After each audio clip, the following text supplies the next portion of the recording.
दृष्टि दवंगड़ा बिछड़कर बादलों से टूटेगा और बरसेगा।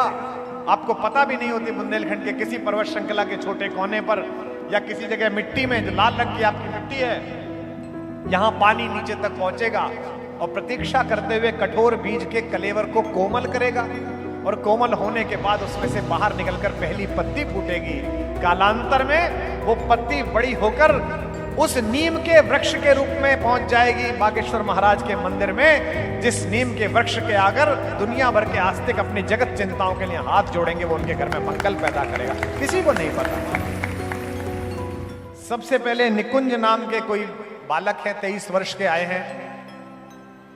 इन्होंने एक सामान्य प्रश्न किया है जो बहुत सारे लोगों को लेकर है। हालांकि कल मैंने इस पर बोला था थोड़ा सा, लेकिन इनके प्रश्न से मुझे जिज्ञासा हुई कि मैं इसे कैसे संबोधित कर सकता हूं। निकुंज लिखते हैं, लक्ष्य को लेकर मन में बहुत बेचैनी रहती है, इस बेचैनी से कैसे डील करूं। निकुंज, इस बेचैनी से डील करने का कोई कारण ही नहीं है, इससे डील करना ही नहीं है। जब आपको कुछ मिलता है तो उसका आप उपयोग करते हैं। यह आपके हृदय में बेचैनी स्वयं भगवान ने पैदा की है। इस बेचैनी को अपनी ऊर्जा बनाओ और जिस लक्ष्य के लिए बेचैन हो उसका भेदन करो, उसे पूरा करो, उसे समाप्त करो। यह बेचैनी तुम्हारे अंदर की टूटन है। अंदर से कुछ टूटता है तो उस ऊर्जा का प्रयोग करो। मुझे बहुत लोग मिलते हैं जो कहते हैं कि मैं बहुत टूट गया हूं। हमारे परम प्रिय भ्राता को बहुत लोग मिलते हैं जो दरबार में आते हैं, अकेली जगह कहते हैं कि मैं अंदर से टूटा हुआ हूं, महाराज जी मेरे अंदर ये टूटन है। इस टूटन को शक्ति बनाओ। माता के गर्भ में एक शिशु जीवन जीने के लिए 9 महीने एक नाल से जुड़ा हुआ रहता है।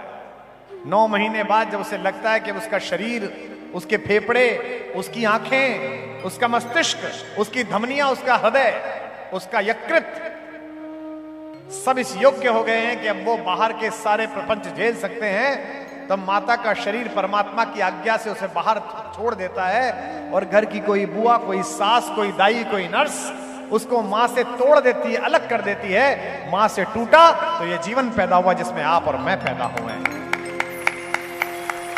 पृथ्वी के अंदर गाड़ा गया एक बीज जो अंधेरे में प्रतीक्षा करता है कि बुंदेलखंड की पुण्य भूमि पर कब आवारा बादलों का एक दोंगड़ा, दृष्टि दवंगड़ा बिछड़कर बादलों से टूटेगा और बरसेगा। आपको पता भी नहीं होती बुंदेलखंड के किसी पर्वत श्रृंखला के छोटे कोने पर या किसी जगह मिट्टी में, जो लाल रंग की आपकी मिट्टी है, यहां पानी नीचे तक पहुंचेगा और प्रतीक्षा करते हुए कठोर बीज के कलेवर को कोमल करेगा और कोमल होने के बाद उसमें से बाहर निकलकर पहली पत्ती फूटेगी। कालांतर में वो पत्ती बड़ी होकर उस नीम के वृक्ष के रूप में पहुंच जाएगी बागेश्वर महाराज के मंदिर में, जिस नीम के वृक्ष के आकर दुनिया भर के आस्तिक अपनी जगत चिंताओं के लिए हाथ जोड़ेंगे, वो उनके घर में मंगल पैदा करेगा। किसी को नहीं पता। इसीलिए अगर अंदर बेचैनी है तो उसे ऊर्जा के रूप में निर्मित करो, वह तुम्हारे अंदर की ऊर्जा है। भगवान पर भरोसा करो, ईश्वर पर भरोसा करो कि ईश्वर है तो सब ठीक होगा, ईश्वर है तो मंगल होगा। इसीलिए यह संपृक्ति और विरक्ति का एक संबंध है। हमारे मराठी के एक बड़े प्रसिद्ध लोक कथाकार हुए हैं विनोद भट्ट। उन्होंने एक कथा लिखी थी, बड़ी बड़ी लोकप्रिय हुई। यह तो साधु संतों की भूमि है, पहले भी आपने सुनी हो तो नव्य भाव के साथ सुनिएगा। सुनते हैं कि जब नल नील जो शाप के वशीभूत थे, ऋषियों ने शाप दिया था कि कोई भी पत्थर पानी में फेंकोगे, कुछ भी पानी में फेंकोगे तो तैर जाएगा। क्योंकि बचपन में बड़े उत्पाती थे, विशेष जाति के थे, विशेष नरा इति वानर थे। जो विशेष नर है वही वानर है। वानर का मतलब वो नहीं जैसा बना दिया गया है, जिसमें विशेष योग्यता है वो वानर है। वो ऋषियों के सामान समुद्र में फेंक देते थे, नदी में फेंक देते थे। एक दिन ऋषियों ने शाप दिया कि हम तुम दोनों को शाप देते हैं कि तुम जो भी पानी में फेंकोगे वो तैर जाएगा। इस शाप का उपयोग प्रभु श्री राम ने किया। राम की कथा शापों की उन्मोचनी कथा है। इसमें सब शापित हैं, भगवान स्वयं शापित हैं, हनुमान शापित हैं, दशरथ शापित हैं, रावण शापित है, मारीच शापित है। जब इतने सारे शापों को एक कहानी वरदान में बदल सकती है तो इस कहानी के सुनने से आप और मैं भी तो वरदानवान हो सकते हैं, हमारा शाप मुक्त हो। नल नील ने जब पत्थर रखे तो पुल बनना प्रारंभ हो गया। विनोद भट्ट लिखते हैं कि इस कौतुक को भगवान बड़े विस्मय से देख रहे थे। एकांत में बैठे हुए भगवान का मन हुआ कि मैं भी कुछ पत्थर रख देता हूं, मैं भी निर्माण करूं। भगवान ने एक पत्थर रखा, जैसे ही पत्थर रखा वो पत्थर डूब गया। भगवान को बड़ा संकोच हुआ कि पत्थर डूब गया। उन्होंने चारों तरफ देखा कि कोई देख तो नहीं रहा है, लेकिन वहां हनुमान जी खड़े हुए थे मुस्कुराते हुए। उन्होंने भगवान से कहा, प्रभु आप रहने दो, हम कर लेंगे। उन्होंने कहा, कर तो लोगे, लेकिन तुम लोग हाथ से पत्थर रख रहे हो, मेरा नाम लिख के वो तैर रहा है, और मैंने रखा तो डूब गया। कवि कहता है कि एकांत जगह में आगे बढ़ जल के ऊपर रखा पत्थर। ये कवियों का क्षेत्र है। अनेक कवि यहां पैदा हुए हैं इस पूरे क्षेत्र में, महाकवि केशव से लेकर बिल्कुल नई परंपरा तक। एकांत जगह में आगे बढ़ जल के ऊपर रखा पत्थर, रघुबर के कर से छुटते ही सागर में डूब गया पत्थर। हनुमत कुछ निकट उपस्थित थे, हंस पड़े देखकर घटना ये, मन ही मन सोच रहे थे प्रभु प्राषाण क्यों नहीं तेरा ये। हनुमान ने कहा, मैं कुछ कहूं? बोले, फिर भी मन की कुछ कहता हूं, अपराध क्षमा सरकार करें, 2 पुष्प चरण में रखता हूं, यदि रघुराई स्वीकार करें। और यही राम से जुड़े और राम से छूटों का अंतर 2 पंक्ति में आप सबके जय घोष के बीच, 2 पुष्प चरण में रखता हूं, यदि रघुराई स्वीकार करें। जो कर कमलों में बना रहा निश्चय वह बना रहा भगवन, इन हाथों से जो छूट गया सचमुच में डूब गया भगवान।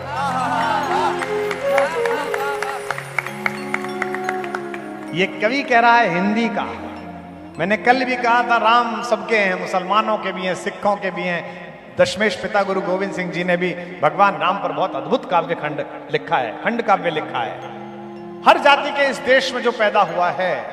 अभी मैं एक किताब पढ़ रहा था, जिस समय सिकंदर का आक्रमण हुआ उस समय पर्शिया के आसपास के राज्यों को क्षैप्ट्रेन कहा जाता था और उनके राजाओं को क्षैप्ट्रेन कहा जाता था। मैंने उसका अनुवाद जानना चाहा तो पता चला क्षत्रप थे वो, जो भारत में क्षत्रप थे वहां भी क्षत्रप हुए। ये सारी जातियां जितनी बनी हैं, ये सब राम की तेजस्विता के बाद का प्रचार है। एक कवि है आज से 100 साल पुराना, जमुई खा आजाद। देखिए आप, मैं कैसे कैसे कवि ढूंढ के लाता हूं इसीलिए ताकि इस देश के लोगों को पता चले। यहां भी इस्लाम मानने वाले कुछ लोग बैठे हैं, हमारी मंडली में भी कुछ लोग बैठे रहते हैं। मैं उनसे सदा कहता हूं कि भैया, राम तुम्हारे हमारे साझे पूर्वज हैं। कल भी कहा था, लकीर खींचने से रिश्ते नहीं बदला करते, जगह बदलने से पुरखे नहीं बदला करते। जमुई खा आजाद की भाषा में सुनिए, वो कहता है कि इसी घटना को नल नील पत्थर तैरा रहे थे, वो तैरते रहे, भगवान राम ने कंकर तैराया, वो डूब गया। क्यों? कि नल नील के पाथर सागर में तरनी जैसे उतराए रहे, तरनी जैसे उतराए रहे, तरनी जैसे उतराए रहे। नल नील के पाथर सागर में तरनी जैसे उतराए रहे, तरनी जैसे उतराए रहे, तरनी जैसे उतराए रहे। श्री राम की डूब गई कंकरी, वो तो ठाड़ वहां पछताए रहे, वो तो ठाड़ वहां पछताए रहे, वो तो ठाड़ वहां पछताए रहे। हनुमान तहां फिर आए गए, हनुमान तहां फिर आए गए, श्री राम को वो समझाए रहे, श्री राम को वो समझाए रहे, श्री राम को वो समझाए रहे। जिस छोड़ दिया प्रभु ने कर से, जिस छोड़ दिया प्रभु ने कर से, जिस छोड़ दिया प्रभु ने कर से, वो डूबे न का उतराए रहे, वो डूबे न का उतराए रहे, वो डूबे न का उतराए रहे, वो डूबे न का उतराए रहे, वो डूबे न का उतराए रहे। जिसे प्रभु ने एक बार छोड़ दिया उसका जाना तय है, और जिसके अंदर प्रभु का नाम है। निकुंज, तुम्हारी बेचैनी का कारण है कि तुम मन की चेतना और आत्मा की चेतना को सांसारिक साधनों से जोड़ना चाहते हो। संसार तात्कालिक लक्ष्य है और आत्मिक चेतना ईश्वरीय लक्ष्य है। ये जितने लोग हैं इनमें बहुतों में बेचैनी होगी, मेरे अंदर भी है, होती है कभी कभी, क्योंकि शरीर की सीमा है और मन की सीमा नहीं है। परसों यहां से जाना है अहमदाबाद, शरीर की सीमा है कि शरीर को 2 घंटे लगेंगे, 2.5 घंटे लगेंगे खजुराहो से जहाज पकड़ के जाने में, लेकिन मन की इच्छा है कि चुटकी बजाऊं पहुंच जाऊं, नहीं संभव है। शरीर की सीमा है कि मैं महीने में केवल 15 दिन 10 दिन ही बोल पाऊं, लेकिन मन की सीमा है कि दिन रात बोलूं, संभव ही नहीं है। मैं बोलूंगा तो बीमार पड़ जाऊंगा। मैं देखता हूं हवाई अड्डे पे विज्ञापन लगा रहता है, 15,000 रुपए में आईफोन, शेष पैसे किस्तों में जमा करो। आईफोन कोई बुरी चीज थोड़ी है, ले लेनी चाहिए, लेकिन जेब में पैसे नहीं है तो मैं क्यों लूंगा। हम उस देश में पैदा हुए हैं महाराज जी, जहां जाते समय गांव का, बुंदेलखंड का बिल्कुल गरीब 2 बीघे जमीन पर जीवन चलाने वाला एक बुजुर्ग भी 90 साल में मरता है तो पोतों के कान में बुड़बुड़ाता हुआ कहता है, रामेश्वर के 15 रुपए भैया वो दे देना, फलाने वाले आदमी के 20 रुपए एक बार लिए थे वो दे देना। यानी कि दूसरे लोग जाते समय किसी का 1 पैसा नहीं रखना चाहता। ये केवल शास्त्र की मर्यादा थी, शास्त्र छूटा तो इस देश में ऐसे भी लोग हुए जो देश का हजारों करोड़ रुपए लेके विदेश में भाग गए और बड़े आराम से जीते, गर्व के साथ जीते। कौन लोग हैं वो? कह रहे हैं कि आईफोन साधन साध्य नहीं है, आप साधन को साध्य समझ बैठे हैं, इसीलिए आपको शांति नहीं मिल रही है। और शांति इसलिए नहीं मिल रही है, शांति कब मिलेगी? शांति कौन है? शांति मंच पर पीछे खड़ी हुई है जगत माता सीता, वो शांति है। किसको मिलती है, किसके घर पैदा होती है? विदेह के, जो देह में रहते हुए देह से बाहर आ जाता है। योगी भी हैं शरण जिनके जो अनासक्त गेही, जय जय राजा जनक पुण्य देही विदेही। जो देह से बाहर भी जी रहे हैं। और कब मिलती है शांति? या किसान आए हैं, किसानों की पत्नी आई हैं, बेटियां आई हैं, ध्यान रखना तुम सबसे बड़ा काम कर रहे हो इस देश में, सबसे महत्वपूर्ण प्रणाम करने के योग्य आप ही हो। जनक जब राज्यसभा में बैठे हुए थे तब उनको सीता नहीं मिली, जनक जब ज्ञान का उपदेश दे रहे थे तब भी सीता नहीं मिली, जनक जब किसान बनकर खेत में पसीना बहा रहे थे, निष्काम कर्म कर रहे थे, उस समय शांति ने सीता बनकर स्वयं को प्रकट किया। यह देश का गति है। साधन कमाना कोई बुरी बात नहीं है। मैं इस क्षेत्र में आया हूं, हमारे नेतागण बैठे हुए थे, वो चर्चा कर रहे थे कि बुंदेलखंड के इस क्षेत्र का भौतिक उन्नयन हो गया, धाम की प्रतिष्ठा में श्रीवृद्धि हुई। सन्यासी बाबा ने जो तपस्या की थी उसमें परिश्रम का पानी लगाया, अपनी चेतना का, साधना का पानी लगाया हमारे परम प्रिय भरत भाई ने। और आज यहां कितने होटल, कितने ढाबे, कितने होम स्टे बन रहे हैं, अर्थतंत्र प्रबल हुआ।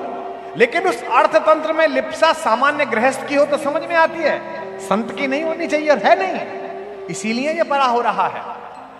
आप सामान के साथ जी रहे हैं कि सामान आपके साथ जी रहा है, केवल इस बात पर बेचैनी दूर हो जाएगी।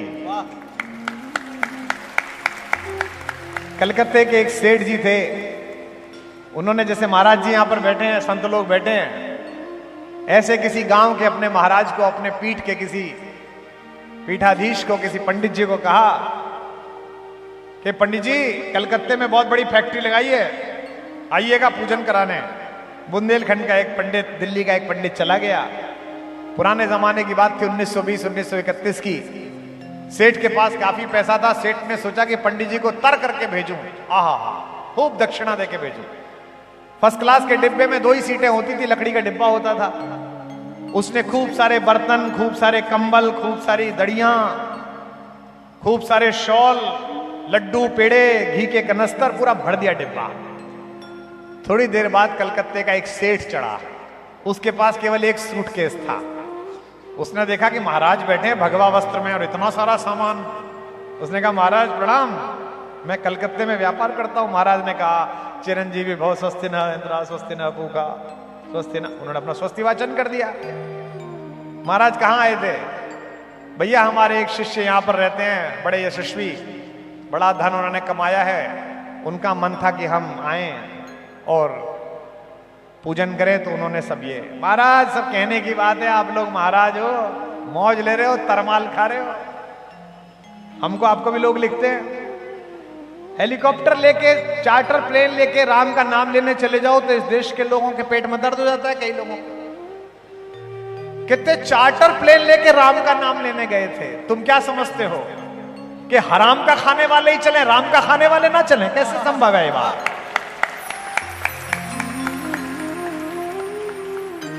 उन पर तो तुमने कभी आपत्ति नहीं उठाई जो इस देश का लाख लाख 2-2 लाख करोड़ रुपया लेके भाग गए। तुमने कभी उनसे नहीं कहा कि ऐसा क्यों हुआ? और हमने तो कहा भी नहीं।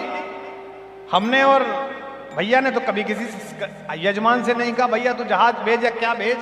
उसने कहा कि जी दूर जगह है, कोने की जगह है, मैं ही जहाज भेज रहा हूं। और व्यासपीठ पर अगर सरस्वती सिद्ध होती हो तो मैं तो कहता हूं यजमान क्यों भेजे? अगले वर्ष में आऊं या अगले वर्ष आऊं तो मेरा भैया कहे कि भैया नया जहाज खरीद लिया है धाम ने, मैं आपको लेने के लिए भेज रहा हूं, मैं उसमें बैठ के आऊं। इसमें क्या है? या मैं खरीद लूं, मैं कहूं भैया मैं भेज रहा हूं, भैया आ जा। क्यों लेने आएंगे? कहा इन्होंने मुझसे कि भैया हम ले भी आ रहे हैं आपको। मैंने कहा मैं क्या गौने में आई हुई दुल्हनों को तुम लेने आ रहे हो? मैं अपने आप आ जाऊंगा। नहीं भैया हम लेने आएंगे। उनका प्रेम है। तो यह जो साधु संतों के ऐश्वर्य को देखकर शंका पैदा होती है, इस चक्कर में मत पड़ना।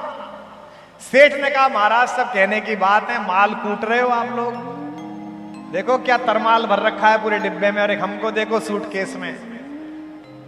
पंडित ने कई बार कहा कि भैया ये तो सब यजमान ने दे दिया, भगवान यजमान को और योग्य बनाए, हमारा कहां चक्कर। अरे महाराज सब कहने की बात है, पैसा बरस रहा है आप पे तो, और हम तो मेहनत कर करके कमा रहे हैं। खैर महाराज ने चुप सुन ली। जो खानदानी लोग हैं, जो अच्छे लोग हैं, जो संत लोग हैं, वो किसी बुरे शब्द को बुरा नहीं मानते। दुनिया ये मोहब्बत को मोहब्बत नहीं देती। इनाम, मुझसे लोग कहते हैं कि आप टिप्पणी क्यों नहीं करते जब आपके खिलाफ लोग लिखते हैं।